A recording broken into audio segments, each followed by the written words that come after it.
I just recorded like a whole 45-minute video and literally none of the audio went through. We could talk about what I just talked about in the past video that I just spent 45 minutes recording and paying for the studio. I was talking about my beginning of starting a business and how that was.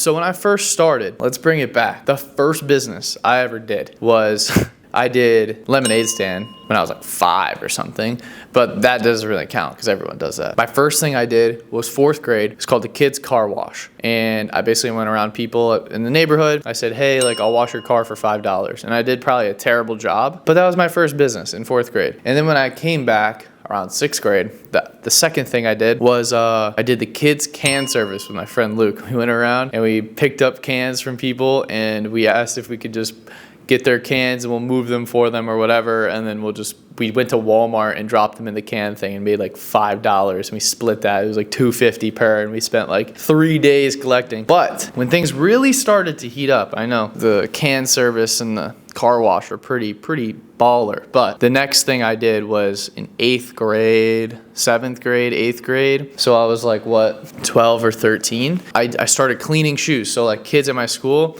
that had like white Air Force Ones, Vans, like these white shoes, I would always just basically have them pull up to my house. I would clean their shoes and charge them $10, and their parents paid me, and I made, I think I ended up making like $200 because I was very into sneakers and like shoes and things like that, like hype sneakers, like Jordans, Yeezys, like etc. So I used that money to then buy my own Yeezys in like 7th grade, and then I basically bought Yeezys, blue tint Yeezys to be exact. I paid like $250 used. I then cleaned them up and they look brand new. And then the next year I wore them, I destroyed them, put clay, like red clay in them, like all over it. It was disgusting. When I wanted to sell them, because I wanted to get new shoes, I cleaned them and ended up selling them for $350. And that was kind of what started the whole thing, because my cousin, Chapin, he already sold shoes. So I was already like familiar that this existed. I ended up profiting off of wearing my shoes. So I was like, you know what, maybe I can do that again. So I bought a new pair, but this time I didn't want to wear it. I basically invested the money instead of buying a shoe to wear. I bought a shoe that was used on eBay, cleaned it up, and then I sold it back on eBay.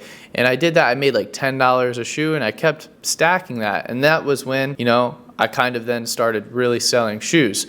And that was kind of like my first big business. And to kind of set the record, it was at the beginning, like you're not going to make money if you're starting a business, if you're doing it right. Because if you're just focused on the money, it's not going to work. Like I literally started my business out of like, I wanted to buy a pair of used shoes and then wear them, and just find value in wearing them. So if you're just trying to start a business because like that's what you see online, that's what everyone else is doing, like drop shipping or like SMMA or anything like that, like you're just chasing the money and you're never going to catch it. You might. It's going to be very hard though, because you actually don't like care about the business. You're just doing it for the money. And I know people that have succeeded with just doing it for the money, but I think the long term, the way that I've been able to go from like kids can service to like running a multi-million-dollar software company is because I actually love it. And I do it every day not because it's a lot of work, if I hated it, I wouldn't do it. I don't do anything I don't like to do pretty much at this point, so it's kind of like I do it because I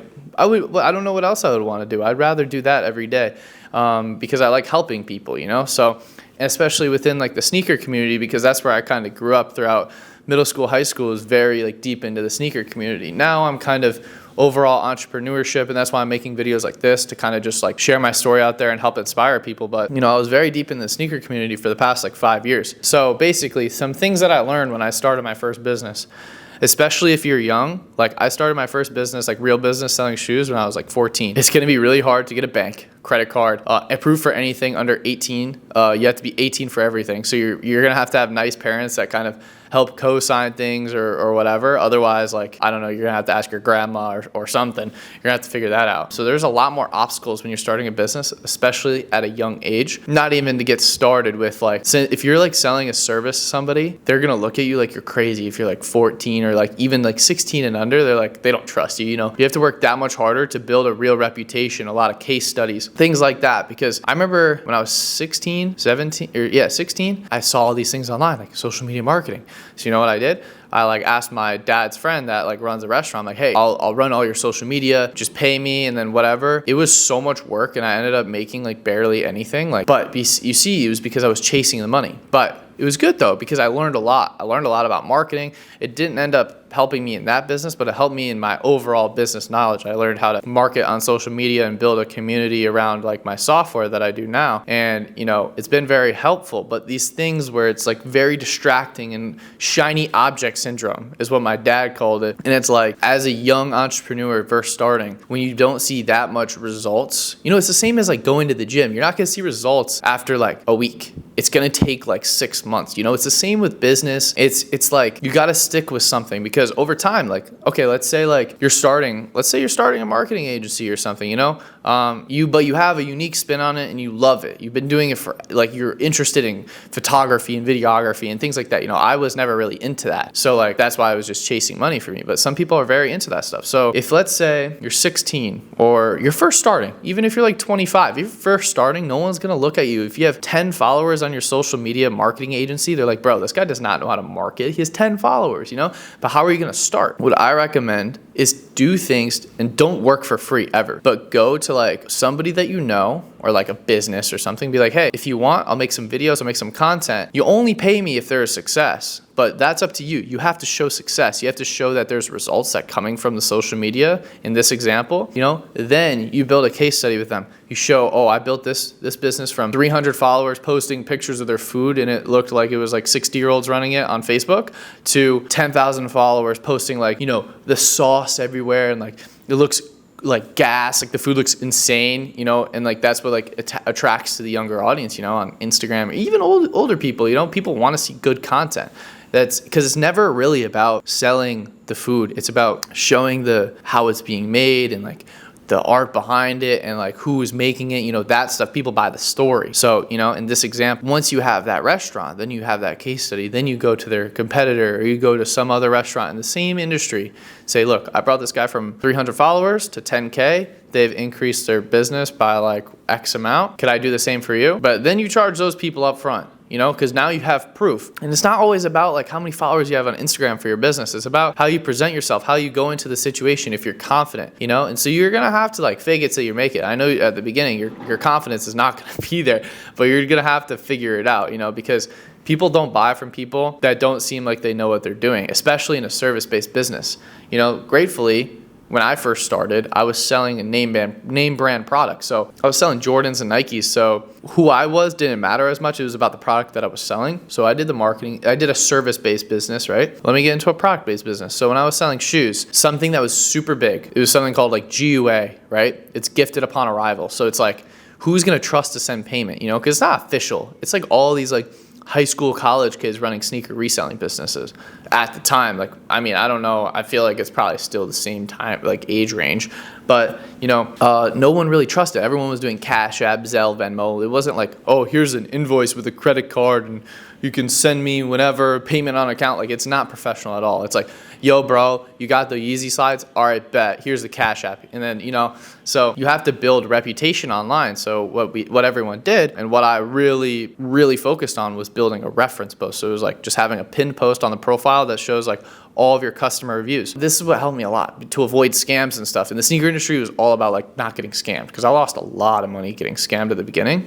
because I had no reputation. So I just trusted everyone. But if I sold a shoe, right, and it was to another business, like personal customers, they always just end up paying you up front. But another business customer, they're like, oh, you know, send it to me, and once I get it, I'll pay you. At the beginning, I did that because there was no other option. No one would trust me. I had 5 followers, you know, like no one trusted me. But I did the same strategy. I built up locally and I built up a reference post, right? So if somebody was like, yo, like pay, I'll just pay when it comes in. I was like, if you go to my reference post, I have over 400 people that gave me a positive review that paid me up front.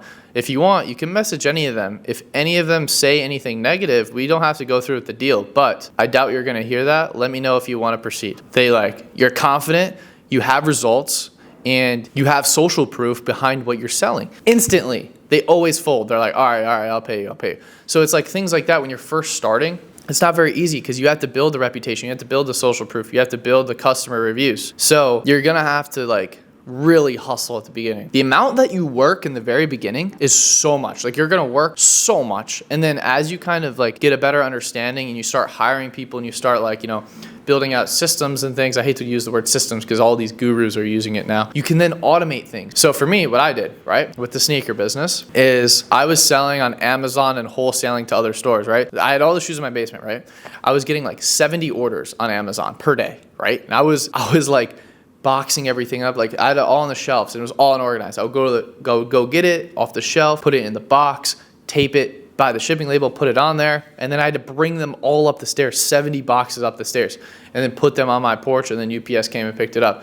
But then that same day, I would get like 200 shoes in. I would have to bring them downstairs, unbox them, make a list of everything, make sure all the cost is there, put them on the shelf, post that I had it. That's a lot of work, and I was doing the job myself of like the equivalent of probably like 5 people. So at the very beginning, you're going to have to do that. You're going to have to do the job equivalent of 5 other people.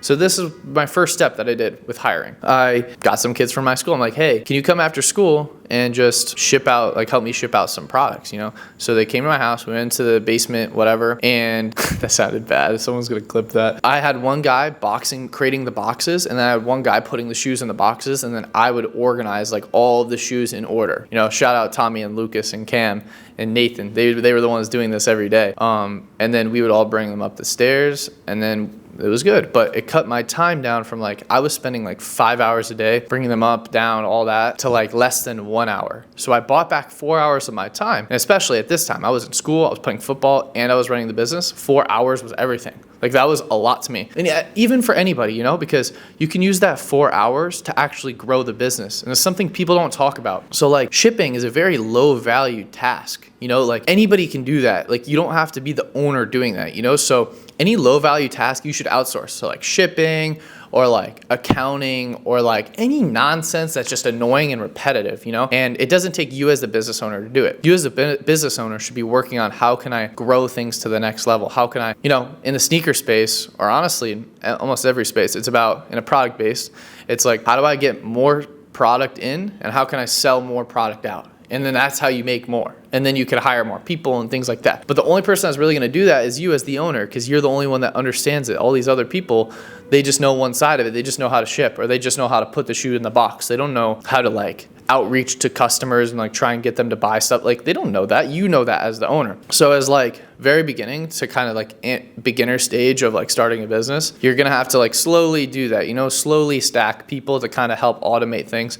And maybe it's not even people. In today's age, you can use AI for a lot. You can use other softwares, That's why I made Sire Inventory in the first place, is because it allowed me, instead of having a worker, I paid people in the Philippines and stuff to type all this stuff on Google Sheets all day, to now it could just scan a barcode and it autofills the whole thing with my software. So you can find other softwares out there, or software, AI, and then people. You can automate a lot of things. So in the beginning, when you first start, you're going to have to be working 10 hours or like however long per day. But once you kind of get it going and you automate things, it's kind of like, hey, here's a call. Like, you get a call or a text from a worker or like a customer.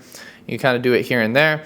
And then you're kind of spending, an hour to a day working on how can I grow it? How can I make this ads campaign to bring in more customers? Or like, go to a podcast studio like this for 30 minutes and record a video. That goes a long way, because how I always think about things, it's like, what is the highest return on my time? Because I'm still young, I'm 19, so people are like, oh, you have a lot of time, but not if you waste it. So that's why if I create a video, not this video, because this channel doesn't make me anything. This is completely separate. This is just for myself for fun. But for example, a Sire ad, when I want to get a new customer to come let's say ship with us for Sire Ship, I'm going to go to a setup, kind of like this, or kind of wherever I kind of look online and try and find something. And then be from there, okay, let me script all the videos in advance because I got to pay for this. I got to pay for the setup, and I got to pay worker, camera guy to come. So yesterday, I basically recorded Sire Ship ads. And what I did is I went to a setup and I had 6 different shirts. So that way I could just change the shirt. No one would even notice, but it looks like it's a new day. Sometimes I would wear a hat. Sometimes I would wear sunglasses. I would change the background. You would think it's a different day, but in reality, I just pumped out 20 new ads within a couple hours. And from there, that's enough content and ads to kind of last me for a month or 3 months, or like, ads are a little different because it's based on like what's converting. You can kind of just run the same one forever. But like organic content, you kind of have to post often and things like that. But in reality, if you do things right, you can get all of your content done in like a day for the whole month. Okay, think about it, right? If I'm sitting here recording this video, it's the same amount of work as if one person watches it versus 10 million. It's the same amount of work. So it's like, that is super valuable for your time, because as you keep posting, you bring in new people, you reach new people, they follow you, then they see the new video, and it keeps stacking. But you have to be patient, and it will take time. Like, I didn't make money with sneaker reselling for like 2 years, like real money. Like, I was making maybe like $100 a month, 200 a month, like for like a year. Like, I don't even know I don't even remember half of it. But like, until I started hitting 10, 20K profit months, it took like 2 years, But I was also a 14-year-old mind. So like, maybe if you're watching this and you're like 23 or something, like you have a lot more experience with life and like business and have connections. So it probably won't take you as long, but it was fun. That's why I was saying earlier, it's like, if you're chasing the money, you're not going to last, because it takes a long time to build stuff. But I don't want it to be intimidating to you watching this, because I don't want you to be like, oh, it's going to take 2 years. Don't look at the end goal. Don't, because that's so scary. I found myself doing that a lot. Like, wow, like how do I get to like 100,000 downloads? Like, how do I do that? No, like because once you don't, like, I want to hit 100,000 downloads in the app within 2 months or whatever. It's like, because when you don't hit it, it's very disappointing. So you kind of have to look at, have like goals, but like in reality, kind of set a goal that's like, I want to get more downloads today than I did yesterday. Or I want to make more today than I did. Or I want to make more this month than I made last month. Because if you keep just chasing yourself, like, you're eventually going to hit those goals, but you're not focused, and you're not intimidated by like, oh my gosh, 100,000 downloads or $10,000 profit a month. Like, it's like, oh, like yesterday I made $40, today I made 42, and then the next day I make 45, and then, that's progress. And then it keeps stacking because you keep beating yourself. So that's kind of what helped me go from like making like a couple thousand to like 5-figure months, That's the big thing. It's just about, getting a little better each day, and then you'll look back, you're like, dang, it's been like 2 years. Like time flies because you're enjoying it, and it's just a game with yourself. You're trying to beat yourself that you were yesterday, the last month, last year. And it's just fun.